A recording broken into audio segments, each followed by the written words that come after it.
Hello, in this video, I will be showing you how to install TP-Link TL-WN823N Wi-Fi adapter without CD. What you have to do, just open your browser. Make sure you type in this on your Google search. TP-Link WN823N driver download. Then click on the first link that comes up. After this opens, then you have to select which one you want, if you have a Windows system or a Mac or Linux.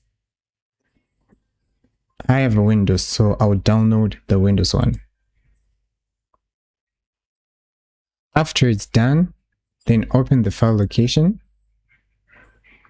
Make sure you extract it. So I'll make a new folder. Paste it into the new folder. And you have to extract it.